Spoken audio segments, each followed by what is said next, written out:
What's going on, YouTube? It's Rashawn here. I'm here giving you a deck profile for my new Evol deck for the September 2012 format. This is the deck that I'm actually going to be playing for the rest of the format until March. I've already got my invite. I top 8'd the last regional in Stratford, Connecticut at the Gaming ETC Regionals, playing Geargias. So I'm just going to have fun with the rest of the format. So let's get into the deck profile. The deck plays 3 Evol Westlow.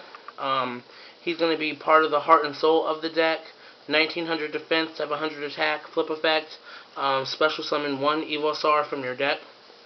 Along with 3 Evol Ninjashu, 2000 defense, 100 attack, level 2. This is going to be the card that you're going to combo out with your Evo Force to get pluses and go into Easy, Lagia, and Doka. And I play one of this little guy. I'm not even going to try to say his name because I'm going to butcher it. But what he's going to do is he's going to act as a hand fixer in the deck. And when he's tributed, you draw 1 card. That's it for the Evol tiles.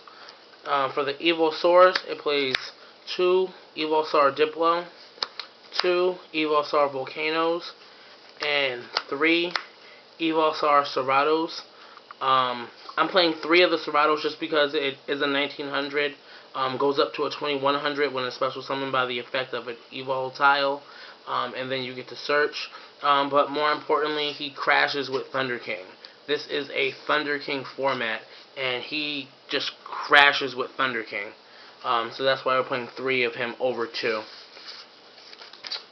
We're going to be running a tour guide engine in the deck, so it plays 2 tour guides, 1 Sangan, and I decided to run a tour bus in this deck, opposed to running like the Night Assailant, let's say, just in case I need to put back one of the Evosaurs in the deck, because I'm only running 2 of each of them. I do have that option with the tour bus. I do play hand traps in the deck, so I'm playing 2 Effect Veiler, and I'm playing Gores. Gores to stop OCKs, obviously, and Effect Veiler because Windups is still a deck, it's still topping events. For the spells, we play double Evo Diversity. This is going to be the rotor for the deck, but I feel like 3 of them is just a bit cloggy in the deck. Seeing how this card does have a restriction that you can only play 1 per turn. So I've played 2 of these. I've never felt the need to play a 3rd. I just feel like it's too cloggy at 3. One of your main spell cards is going to be Evil Force. You're going to combo this card out with Ninjashu to get pluses and go into Easy Lagias and Dokas. Plays double Mystical Space Typhoon, back row removal. And I'm playing 1 enemy controller. I'm playing the 1 enemy controller over the 3rd Evil Force just because it gives you a little bit of protection to switch one of their monsters to back row to defense position. And it also gives you little combos with like Tour Guide, go Tour Guide into Sangan, sack your Sangan, take control of their monster, get your search, and then use their monster as Exceed material. The one-ofs, it plays Mind Control, Pot of Avarice, Reborn, Heavy Storm, Dark Hole, and Book of Moon. Pretty much all standard spell cards, staples if you would, in most decks that people play. For the traps, we have the Solemn Brigade. So that's double Solemn Warning and Solemn Judgment. Plays double Bottomless Trap Hole, Starlight Road to protect my back rows, obviously. And my 2 tech cards in the deck, I'm playing 1 Deep Prison and 1 Fiendish Chain. That's it for the main deck. It's a 42 card main deck. For the extra deck, running level 3s, so it's going to be Leviathan, Leviair, Tempo, and Zen mains. These are pretty much the tour guide targets. Just really solid level 3s to go into. For my level 4s, we're playing Shockmaster. Any deck that can make this card should be playing it. You never know, it can lock down the field. Very good card. Popular Parative, Steel Swarm Roach, Utopia, Maestroke, Abyss Dweller, Gaga Cowboy. These are the 2 new cards that, at the moment, I'm going to call them must-haves. You should definitely be maining them, just because there is so much Atlantean out there. The Abyss Dweller and Cowboy for the extra little burn damage.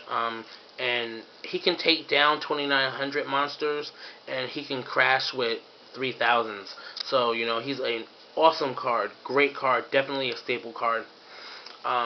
Double Evols are Dolka, and this should be double Lagia, and this should be a Dolka. My Dolka's actually on loan right now. Shout out to Chris O'Neill, top 8ing that regional with me, playing Dino Rabbit. And it plays the Starlight Road target for the Stardust Dragon. For the side deck, it plays double Royal Decree. This is mainly for the hero matchup, the anti-meta matchup, or anything that's running heavy back row in the form of traps. Just, in phase Royal Decree, and then just go off with your play and do whatever you want to do and not have to fear Solemn Warning, Solemn Judgment, Bottomlesses, Torrentials, things like that. And I'm also playing 1 Soul Drain. This is pretty much for the Atlantean matchup, just so there's no problems, because, sometimes just the 1 Abyss Dweller in the extra deck is not enough, and you need to stop the effects. So I do play the 1 Soul Drain. I play 2 traps. I'm playing double Night Beam. Now, I decided to play double Night Beam over having just 1 MST in the sideboard. I feel like this is going to help combat against the Abyss Spears pretty much in the Atlantean matchup, just for the fact that they won't be able to chain it when I do activate the Night Beam on it. Now, I play the monsters I'm playing a Kinetic Soldier, and I'm playing a Puppet Plant. I chose to play the Puppet Plant just because heroes and 6 Samurais are still really big in the game right now, and this card just really wrecks them. They both wreck them, but the Puppet Plant especially, I can't tell you how many times I've taken people's Excaliburs at 4,000 and, gone for game with their monster, taking Shiens, and then, you just get rid of the problems and bring them to your field. You can attack with them. They can be tributed. It's not like a mind control where you have those restrictions. That monster is really yours for that turn. Usually when I drop this, anytime against a hero deck or against a 6 Samurai deck, I'm going for the win. I do play double Thunder King. It is a Thunder King format. Thunder King stops everything in this format. So if I'm going, let's say, second, I'll side these in just to have the possibility to get out the first turn Thunder King, because he does shut down most every deck out there because everybody's running him. Double Cyber Dragon for the Gear Gia matchup, for the Gadget matchup, and this also is going to help against that first turn Thunder King. You special Cyber Dragon, if they don't stack the Thunder King to stop it, that means they have something in the back row that can get over the Cyber Dragon, i.e., Deep Prison, or what's really popular right now is Forbidden Lance. The hand traps that I'm playing, I am playing the 3rd Veiler in the sideboard just because Windups is a deck, and there are a lot of effect-heavy decks out right now, so I did feel like the 3rd Effect Veiler in the sideboard would be more useful, because you're not always going to need it in the main, but definitely having an option to have that 3rd one in there. Let's say going, second against a wind-up matchup, games 2 and 3, you're going to definitely want that 3rd Effect Veiler. Double Max C. Very good against wind-ups, very good against Atlanteans, because their whole decks are nothing but special summons, and, they have to make that decision. Are they going to go off and try to OTK you, or are they going to let you draw the world and then you're going to OTK them next turn? So pretty much I feel like in the Atlantean matchup and the wind-up matchup, that Max C is definitely an integral card, and it's game-changing. And I'm also citing the Chimera Tech Fortress Dragon, because Geargias and Gadgets are really big, really popular right now, and you gotta play it with the Cyber Dragons. So that's the deck, guys. Let me know what you think in the comment section below, somewhere down here. Let me know what you think about this deck. I will put up reports of how I've done with this deck at locals on Sunday, so I'll try to get that video up either Sunday night or sometime Monday. But definitely let me know what you think of the deck, guys. Any suggestions on how to make the deck better, how to make it more efficient, faster, put it in the comment section below. Let me know what you think. Later, guys.